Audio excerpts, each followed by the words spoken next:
The NFL trade deadline changed everything in the NFL landscape. So in this video, I will be giving you guys my updated post NFL trade deadline first round mock draft. Subscribe and like the video if you guys do go on to enjoy. Let's hop into it. So as you guys can see, we're on the PFF mock draft simulator, and I went ahead and put in a sort of predictive order to this mock draft. So that way we don't have these stupid LA Rams drafted in the top 10, because that's just not going to happen. With that said, we are going to begin with the Tennessee Titans at number 1. And look, I will be doing some trades in this mock draft because when you look at it, this would be a really good situation here for Tennessee to accumulate more talent by trading down to a team that wants to take a quarterback. The question would be for Tennessee, how willing are you to go down in this draft? Because when you look at the order, the Jets are probably going to take a quarterback, or they could make a trade for Joe Burrow. There are some rumors going around that they're accumulating draft capital to make a big move for Joe Burrow. We'll have to wait and see if that ends up happening. I'm not going to predict that. But then you have the Saints at 3, who could also go quarterback. The Dolphins could also go quarterback. 6, you got the Browns, and then at 7, you got the Raiders. So I think if you're trading up to number 1, you're looking to get one of these top quarterbacks, and I think it'd either be the Browns or the Raiders who would want to trade up here to get their quarterback of the future. I don't think it would be the Browns because the Browns have so many issues on the offensive end and they don't have a ton of cap space to work with. So they really need as much draft capital as possible. And they also have their first round pick next year, where if they don't get a quarterback this year, they can just get one next year. So I'm looking at Las Vegas as a really legit possibility to try and trade up to get one of these quarterbacks. The Titans would have to be okay with trading down to number 7, but I think they would be fine because I believe they would be okay with who would still be available. You'd also get a lot of draft capital too. So I'm going to have the Raiders trading up from 7 all the way to 1, and you'd probably have to throw an extra first round pick in there as well. We're going to force this trade. The Raiders are now in the clock at number 1, and they're going to take their franchise quarterback. I like Ty Simpson the best of this quarterback class. I think he is,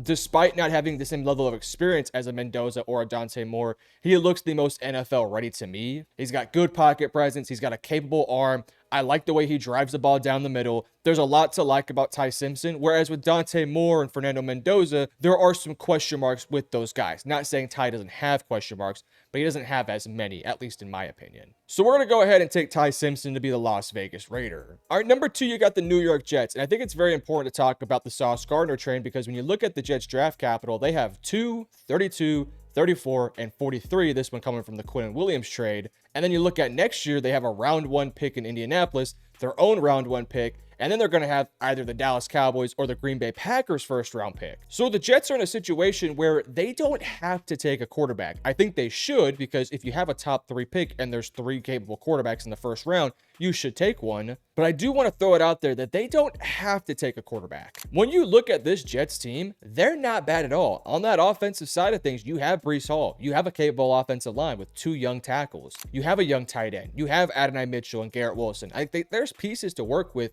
if you are a young quarterback, to where the Jets would actually be kind of a good situation for a young quarterback to go to, which is something that I never thought I'd say. So with all that said, I'm gonna probably go, I think I'll go with Mendoza. I just think he's a really safe option. And I mean, obviously Aaron Glenn coming from Detroit, Jared Goff, I think Mendoza gives me some Goff vibes a little bit. So I'm gonna take Fernando Mendoza here to be the Jared Goff for the New York Jets. All right, the Saints are up at number 3, and realistically speaking, they could go with a quarterback here, but I'm not gonna do that in this situation. I do believe that they're either going to rock with Tyler Shock the rest of the season, see what he can do, and if he gives them enough hope, I think they'll get him an opportunity for next year to be the starting quarterback. So I think this really comes down to, does Shock play well? Because if Shock doesn't play well, then they probably will draft a quarterback. But if Shock plays good enough, shows enough flashes, shows enough signs of life, then I think they might go in a different direction. So I'm going to make this pick with the assumption that Shock shows something. With that said, what could they use? I mean, they could go with an edge rusher to get a little bit younger on that defensive line. I could go with the Peter Woods. I think he's a hell of a player. You could go Jordan Tyson. They just traded Rashid Shaheed. That's definitely a possibility. I think I'm probably going to end up taking Ruben Bain Jr. though. Had a really great start of the season, has just continued it on. He's starting to put up some sack productivity. You can see the pass rush win rate, 27%. He's good against the run. He's excellent against the pass. He's a high upside player with also a pretty safe floor. I'm going to take Ruben Bain Jr. here at number 3. All right, Dolphins are up at number 4, and I don't think they're going to take a quarterback. I just don't see it. They have so many other huge flaws in their roster that I just don't think the Miami Dolphins are in a situation where they can't afford to draft a quarterback. With that said, they might want to go ahead and lock up some positions on the defensive side of things here. And look, I love Caleb Downs. I don't think safety is a position you drafted the top 5. I love Peter Woods, and I'm definitely going to consider him here. And I also love Arvell Reese. For me, this pick comes down to, do I want to take a linebacker in Arvell Reese, or do I want to take Peter Woods? I'm going to go ahead and take Peter Woods, because if you look at the linebacker class, it's really talented down the board. I mean, it's a really solid class this year. So with that said, I'm going to take Peter Woods for the Miami Dolphins. All right, the Giants are up at 5, and I think I'm going to switch it up. I usually do go Caleb Downs for this Giants team, and almost every single time, Giants fans are either like, yeah, Caleb Downs is cool, he's a great player, or they're like, oh, we want Jordan Tyson, we want an offensive lineman, and I understand. I know Downs at 5 is not something very sexy because he is a safety.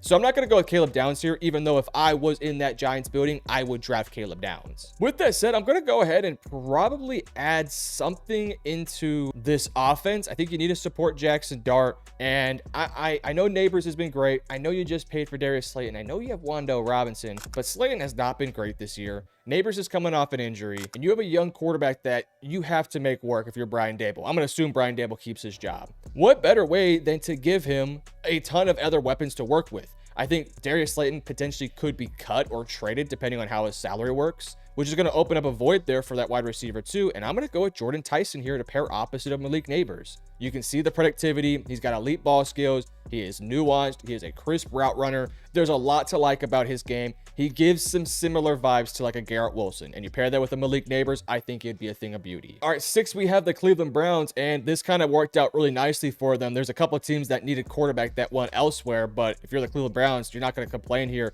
not going to overthink it. I'm going to take Dante Moore. All right, 7 with the Tennessee Titans, who traded back from number 1. They're probably feeling a little upset that Tyson went off the board, but I mean, look, it could be a whole lot worse. I could go Caleb Downs and just say, get yourself an all-pro, Pro Bowl level player, but I just don't think safety is a position you take when you are in that Titans position. You got to support your young quarterback. You got to give him some weapons on the outside. The question would be, are you looking for a safety blanket who could be like a Mekhi Lemon, who, I mean, if you watch my podcast, shout out First and 10. We talk NFL draft stuff. So if you want to check it out, check out First and 10, link in the description. But you guys would know that we think Mekhi Lemon is eerily similar to like an Amon-Ra St. Brown. Or do you want to go with the Carnell Tate, who, I mean, look, it never can go wrong with taking an Ohio State receiver. I think I'm going to take the safer player here in Mekhi Lemon, who I just think could be the safety blanket. You have Alec Ayomaner, you have Shamir Dike. You're probably going to get rid of Calvin Ridley. I love the idea of taking Mekhi Lemon, who can play on the slot, can play on the outside. Just a really smart and capable football player. All right, the Bengals are up here at number 8, and look, I mean, Caleb Downs is staring me right in the face. I know safety is not the biggest position of need, but man, it'd be really nice to pick up here. You got to protect your quarterback in Joe Burrow. You cannot go into next year with the same offensive line. You got to make some changes. They're limited in cap space, so for me, if you don't trade Joe Burrow, this one has to be an offensive lineman. Spencer Fano, I think, is a traditional tackle. I don't think Caden Proctor probably goes early round 1. He has had a really rough year at times. I'm going to take Francis Moinoa, which I believe is how you pronounce his last name. I saw a comment. I believe the G is pronounced with an N, so Maui Noah, I think is how you say it. That all said, I think you kick him inside to play guard. He's physical. He's a great player. He's got a ton of upside. I think he can play tackle, but they don't need him to play tackle. You have Mims, you have Orlando Brown. Shore up the guard room a little bit more with Francis. All right, Arizona's on the board here at number 9, and I think it's time to have a conversation about Kyler Murray. I think it is a very legitimate possibility that Kyler Murray is on a different team next year. Who he's going to get traded to, I don't know. I'll give you a few names off the top of my head. Maybe the Jets want a stopgap guy and they think Kyler could be that piece. Maybe the Pittsburgh Steelers think Kyler Murray could be their franchise quarterback. Maybe it seemed like Miami could maybe do it. I don't know. I don't know where Kyler Murray's going to end up, but it feels like his time in Arizona is probably gone. With that said, I don't think there's a quarterback still worth taking in round 1. I think Lenoris returns to college, and I wouldn't take him top 10. I think Sam Levitt could return to college, but I don't think he's a top 10 pick. Could be drafted a little bit later in the first round, though. Nussmeier, probably not. Mateer, I don't know. Probably might return. Mayava, I like Mayava. He's got a lot of good intangibles, but some of the turnover, some of the mistakes give you some red flags. And he still might return to college for one more year. I can't take a quarterback realistically here. And when there's a guy like Arvell Reese on the board, who I think is just one of the best players in this draft class. He can be an inside linebacker. You can play him off the edge. He's excellent in space, has excellent tackling skills, can get after the quarterback, tackle for loss machine. There's not a lot of flaws to his game. I mean, he is just a whale of a player. And as I've said in a couple other mock drafts, death, taxes, and Arizona taking a linebacker. It feels like every year Arizona's drafting a linebacker early. At least it's been a few years since they've done it, though. So Arvell Reese, welcome to Arizona. All right, Washington here at number 10. And I heard a report that Jaden Daniels might return at the end of this season, at least in a few weeks. I think it's absolutely insane to think that. I mean, we just watched him snap his arm. I know it's not his throwing arm, but he just snapped his arm. And you're going to try and bring him back? I know he doesn't need surgery or anything like that, but that's crazy in my opinion. That dude is one tough SOB, so I'll give him some flowers. They need help in the secondary so unbelievably badly. Marshawn Lattimore has been a just really not great player for them. And, you know, you have Mike Sanders still. You have Trey Amos. I think you feel good about those guys. The question would be, are you going to bank on Jermon McCoy to return from injury and be that true boundary corner? Or do you take a Mansour Delane who I think can play on the outside, but I also think might be a little bit better suited to kick inside to play in the slot? Avion Terrell's a little bit too small. Colin Hood's probably not a top 10 caliber pick.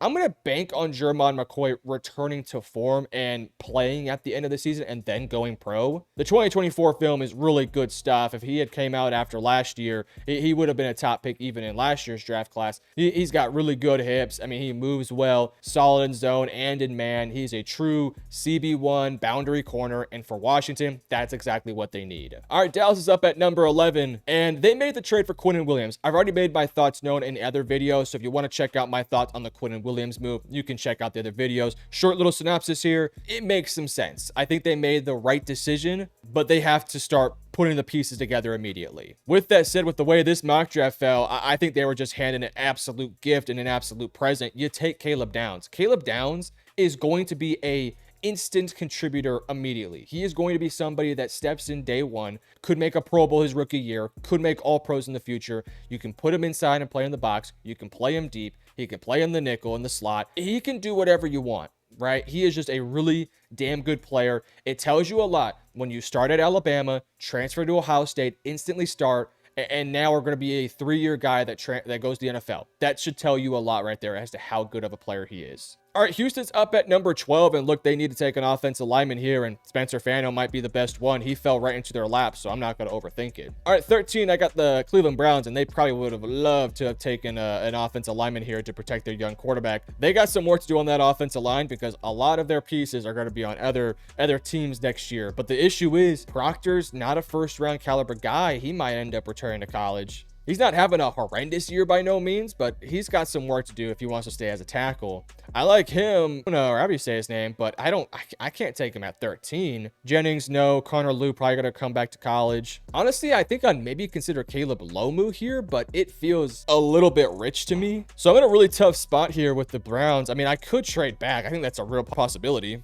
But I also think I just need to take best player available in a position of need. And I'm going to go ahead and just take Carnell Tate. You got Judy, who may or may not be cut. You just drafted your young quarterback. Go give him a weapon. I'm going to take Carnell Tate there. All right, Rams are up at 14. This one's with the Atlanta Falcons pick. A lot of ways I could go here. I could end up taking a quarterback and saying we're going to secure Matthew Stafford's backup next year. I could go with an offensive tackle like a Caleb Lomu. I think Trevor Gooseby has a chance to go round one. He's having a really good year. There's a couple ways I could go. I could even go with a corner in Mansour Delane, which is what I think I might end up doing. A lot of ways I could go here, but they do have a second first-round pick that's coming up at pick 28. Maybe Sam Levitt falls to them. If he makes it at 28, I'll probably take him. That all said, I'm going to go ahead and take who I think is a really good player, who I think can be a boundary corner, but can also play on the inside. I'm going to go Mansour Delane, who is just having a fantastic year for LSU. All right, 15, I got the Carolina Panthers, and TJ Parker's still on the board here. I know that some fans might say, oh, take a receiver, but I'm not taking Denzel Boston here. You drafted receivers in back-to-back first rounds. They have a lot of other needs they got to fix. You got to start working to make this defense a lot better. It's still it's not a bad defense. And with Derek Brown returning and being healthy this year, this defense has taken a really big step forward. I mean, there's an argument to be made. There's not a more valuable player to their defense than Derek Brown. But you got to support him. You have J.C. Horn. You got Derek Brown.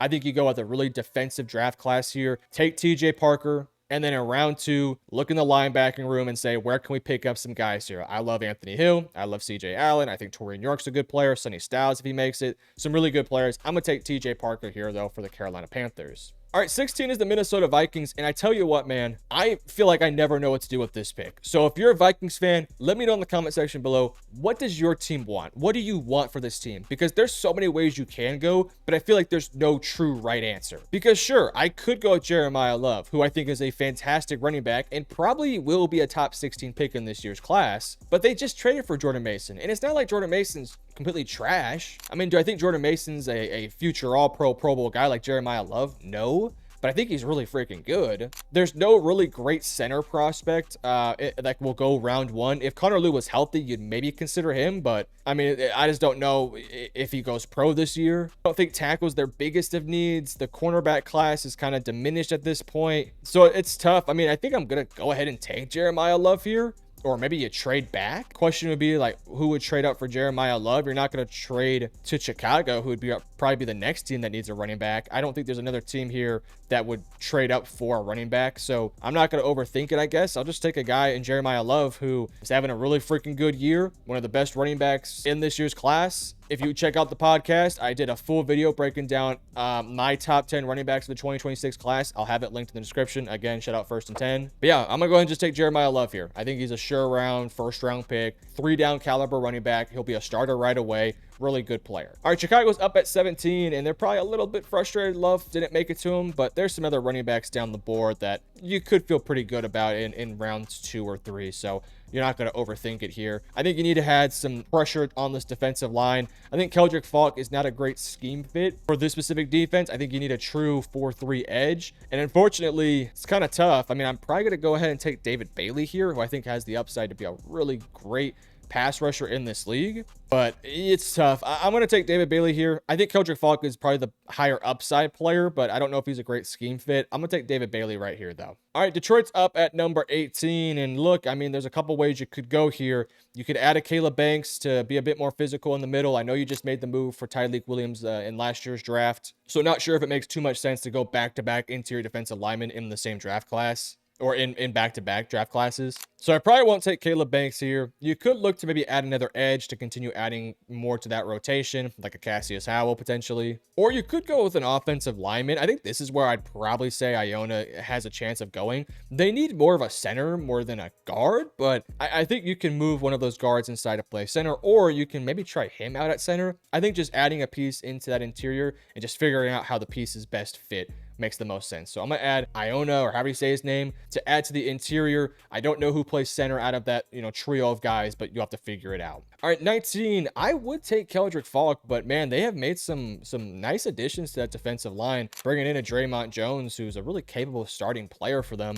I'm not saying you don't take Keldrick Falk here, because I think he could be a really good player, but I just want to throw it out there. They have some guys now. I could go with Cassius Howell too, who I think could maybe be a really solid outside linebacker for this team. It's really interesting. I think Keldrick Falk is a really capable player with a very high ceiling. I think Cassius Howell has really good pass rush technique, but I worry about the arm length a little bit, especially against NFL guys that are so damn long and lengthy. And he's a little bit lighter. I'm going to go Keldrick Falk here. Falk is a freaky athlete that has a very high ceiling. All right, 20, I got the Chargers. If they didn't have Arondé Gatson going stupid, I'd maybe consider Kenyon Sadiq, but I'm not going to do that here. I think you got to look at this offensive line and say we have to address something in the middle here. Unfortunately, Iona, or however you say his name, fell off the board. Do I take a Jennings Dunker and bank on him moving inside to play guard and be a little bit better? Maybe. He's having a good year. He's definitely a good player, but I don't know. Caleb Lomu, I think, is a tackle. I also think Austin's a tackle. Proctor is the interesting case because he's so damn big and strong. And really, he's got the upside and the potential, but he probably needs to lose realistically about 10-15 pounds and then kick inside to play guard, which I think for this Chargers team that wants to be physical, wants to be a downhill running team, I think Proctor could make some sense. I think that's what I'm probably going to do here. Take Caden Proctor. If he works at tackle, great. He can play tackle, but you already have Joe Alt on one side, Rashawn Slater on the other side. You brought in Mekhi Becton at right guard. I think Caden Proctor sticks inside to play left guard. I've made this pick a few times. The only other thing I would consider would be a guy like Cassius Howell to, potentially replace or work with Khalil Mack. But I'm going to go with the offensive line. You got to protect your quarterback in Justin Herbert. You've invested at running back. You've invested on the offensive line. Finish up this unit. Add Caden Proctor. All right, 21, you got the Pittsburgh Steelers. I think that they're going to be in the market for a quarterback this offseason for what feels like the 100th time. I don't know if Rodgers returns. I think there's a great chance he does return. But if he doesn't return, then I think they'll be in the market for a guy like Kyler Murray. I think they'll be in the market for Joe Burrow. It obviously probably won't happen in division, but you get my point. They'll probably be in the market potentially in this year's draft class. I think Pittsburgh's going to be all in to get their franchise quarterback this year. I also think if they swing and miss on Kyler, the draft, and all those other guys, you could just make a move for like a Mac Jones and see if you can have the Sam Darnold, the Baker Mayfield, the Geno Smith, all those guys that failed and then return to play great. Maybe they do that with Mac Jones. I think that's a possibility. Daniel Jones too. So I'm going to make the assumption that they have their quarterback set up for the year. Maybe it is Rodgers, maybe it is Kyler, I don't know. But I think you got to add some more pieces to this offense, more weapons on the outside. You have DK Metcalf. Outside of that, it's not particularly great. I know they tried to make some moves for Rashid Shaheed. I'm sure they called about Chris Olave. I'm sure they made some calls for other receivers, but nothing ended up happening. So I think you got to do so right now. Add a receiver to this offense. The question is, do you want like a speedy guy who's got a bit of a thinner frame, but is 6'5", runs super well? Do you want like a Chris Brazel, or do you want like a Denzel Boston? I think they would really like Chris Brazel because he's going to go to the combine and he's going to weigh in 6'5", 202, 203, something like that. And if he runs, he's going to run like a 4.4 or maybe a 4.3. And I think there's going to be scouts that are going to be salivating over this guy. And he's not like a Jalen Hyatt sort of player. I know Tennessee has this stigma about them because, and maybe rightfully so, with the way they run their system. But I think Chris Brazel is a guy that has straight line vertical speed. He also is twitched up, can make plays. He's not going to break a bunch of tackles, but he's slippery, explosive. And I think unlike Jalen Hyatt, he can play well versus physical corners. Now, it's not to say he never struggles with physical corners. He's got to put on a little bit of some weight, but I think Chris Brazel might be a better fit here for Pittsburgh because you just signed DK Metcalf long-term, and DK is this big outside explosive weapon who is a freak athlete, can win 50-50 balls, all that sort of stuff.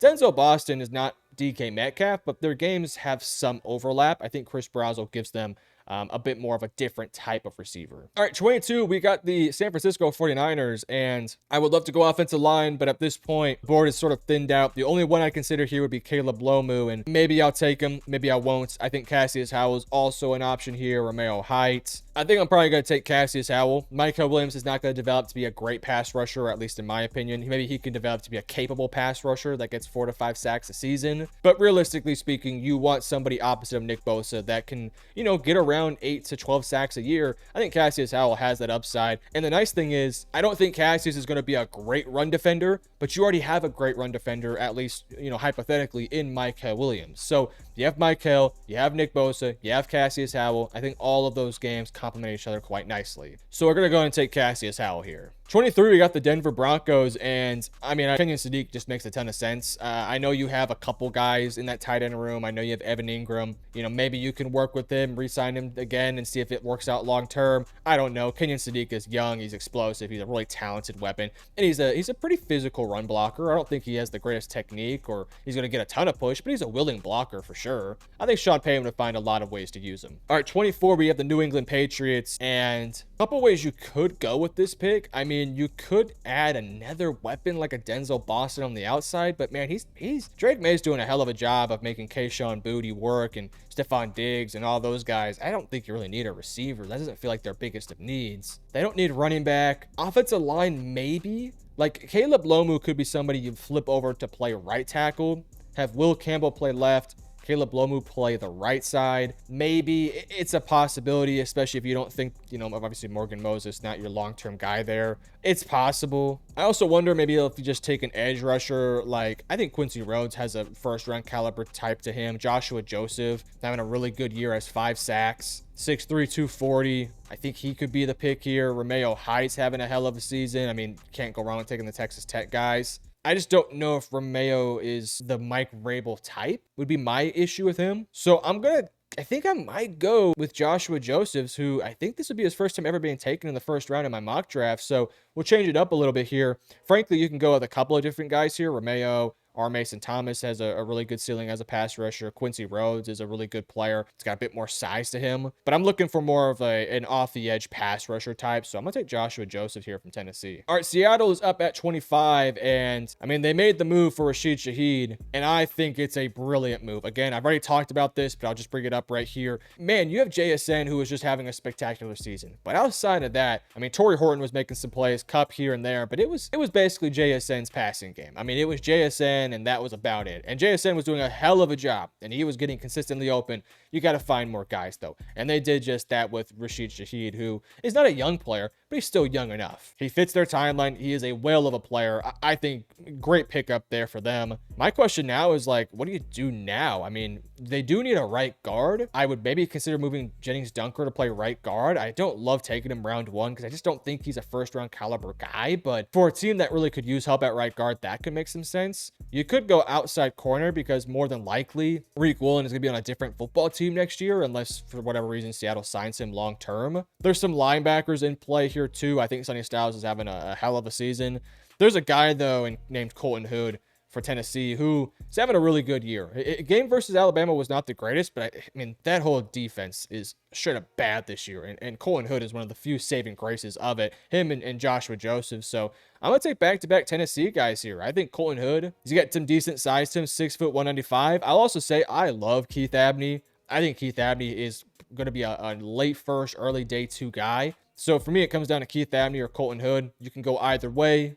I think I'll take the guy who maybe, I don't know if he's necessarily the better scheme fit, but I like Colton Hood a little bit more for Seattle specifically. So I'll take Colton Hood, but if you like Keith Abney more or Avion Terrell's just, he's really, really not big. I mean, 5'11", but he's more like 5'10", maybe 5'9". He's just not big enough. 5'10" probably. So I'll take Colton Hood here for the Seattle Seahawks. All right, Dallas is up here. They took Caleb Downs with their first pick, and look, they added Quinnen Williams. It's important to talk about Marshawn Nealon. Rest in peace, man. It's so sad. If you need help, if you're feeling some sort of way, make sure you talk to your family, talk to your friends, let people know your situation. The Marshawn Nealon thing is truly one of the saddest things that has happened to me, and I'm a Cowboys fan. So I woke up, I saw it, and it's just extremely unfortunate. I hope for his family, his friends, the teammates, and everybody, hopefully it's easy during this time. So with that said, some different ways the Cowboys could go here at 26. They obviously took Caleb Downs, pick number 1. Maybe you could go with an edge rusher. I'm not a huge fan of, Dallas going with the Romeo Height because you just took Donovan Ezeraku last year, who's very much a pass rush go-to guy. LT Overton is interesting. I mean, there's a couple ways you could go here. Quincy Rhodes. I'm going to probably stay at corner here, and I think I might take Keith Abney. He's 6 foot 190. I think he's got fluid hips. I think he is physical. He is just, I mean, he's good in man, good in zone, can play on the outside. I would rather take Keith Abney more than Avion Terrell. The question would be, is this a reach at 26? Maybe, but I'm taking Keith Abney here for the Dallas Cowboys. In one draft, you add an outside corner and a starting safety to this team. Pretty good additions to your secondary. All right, 27, you got the Buffalo Bills, and I mean, Caleb Banks is right here. I feel like I just kind of have to take him here. I know they're getting some decent production from the interior guys right now, but Ed Oliver has another injury. You could always add more help into that room. We're also seeing their secondary play a lot better with their Maxwell Harrison coming back and playing well. So I'm gonna take Caleb Banks here, who is a really high upside guy, and honestly could have went to Dallas, but Dallas already has Quinnen Williams, so not a huge need there. All right, 28, the Rams, and fortunately for them, the guy Sam Levitt is here. So I talked a bit about it earlier. Stafford is back for a year, maybe not. Sam Levitt comes in and can be the guy for a year, or could be the guy after a year, after potentially Matthew Stafford leaves, if, he stays for a year. If not, if Stafford retires after this year, Levitt could be your guy immediately. Or the Rams could make a move for Kyler Murray, just throwing it out there. All right, 29, the Tampa Bay Buccaneers are up here, and I think you got to go linebacker or edge. You could go Sonny Styles, you could go Romeo Height. They need to get more productivity off the edge. They need to get more of a pass rush on the quarterback. Romeo Height, not going to be a great run defender, but if there's a team that could overcome not having a great run defensive edge like Romeo Height, it would be Tampa Bay because you do have a Vita Vea. So I'll take Romeo Height to come off the edge there. All right, 30, you got the Philadelphia Eagles and Avion Terrell's here. I mean, he is a really solid coverage corner that can play inside, can play outside. He's got some versatility wherever you really need him to. I think you just see if he can work as an outside corner. He is very light though, and I think versus physical, strong receivers, he will struggle. But that's why you do have a Quinyon Mitchell and a Cooper DeJean, and some really good safeties. So I'm gonna take Avion Terrell here. All right, Kansas City's up at 31. Couple different ways you could go here. You could add some pieces to the secondary, like a corner, but honestly, I feel like I kind of chewed up a lot of the secondary here. I like Chandler Rivers, but he's not going to go round one. AJ Harris, probably neither. He might return to college if he can. You could go with the Kristen Miller to pair up with Chris Jones. I mean, how much longer can Chris Jones do it basically all by himself? I know they made some moves there the past couple off seasons, so maybe not. You feel good about your receivers. I mean, running back is a legit possibility, but I think you just draft one round 2 or round 3 and feel good about it. It's a tough spot. I mean, I think I probably will go with an edge rusher. The offensive line's playing a little bit better. I'm not a huge fan of LT Overton. I just don't think he has a huge ceiling, especially as a pass rusher. And if you're not going to draft a run stuffing edge rusher round 1, you're just not going to do that. I think I'll take maybe Quincy Rhodes. They do like their bigger edge rushers that can get after the quarterback or good against the run. I'm going to take Quincy Rhodes here. I'm going to take Quincy Rhodes, pair him with George Karlaftis and Chris Jones. I like that move there. And lastly, the Jets are up here with the Colts pick at number 32. They took Fernando Mendoza already. You got to start looking to, replace Sauce and Quinn Williams on the defensive side of things here. You also have some question marks about your linebackers because there's, Jamin Sherwood. We'll see. Not sure if he's a great fit with the defense. Quincy Williams is already basically asking for trades at this point. I think you're okay at corner because they just traded for Jarvis Brownlee, and last year you did take Azariah Thomas, and Brandon Stevens is playing decent football right now. So I think in terms of like an order of priority, I don't think corner is the biggest one. I think it's probably adding something to the interior of this defensive line because I truly believe that Quinn Williams made up a lot of ground there for that unit. That was a bad unit last year, and I think Quinn Williams was a saving grace of it. I think I might take Christian Miller here. Against Florida, I thought he played a pretty rough game, but I mean, he's a really solid run defender that's got a little bit of some chops to be a decent pass rusher. I think Sonny Styles is a great player, but I think linebacker is pretty deep this year, and you have a pick, literally, I think, 2 picks from now and a pick right after, so you could just take Sonny Styles then. I'm going to take Kristen Miller with the knowledge that if I am the Jets, I have 34 and 43 to probably take another linebacker and a corner there. So a lot of ways you can go here. I'm going to take Kristen Miller here to end off the first round. So this is our first round mock draft. Let me know in the comment section below. What do you agree with? What do you disagree with? Let me know down below. And if you enjoyed, hit that like and subscribe button. Let me know in the comments below again what you agree with, what you disagree with. Love you guys. Peace.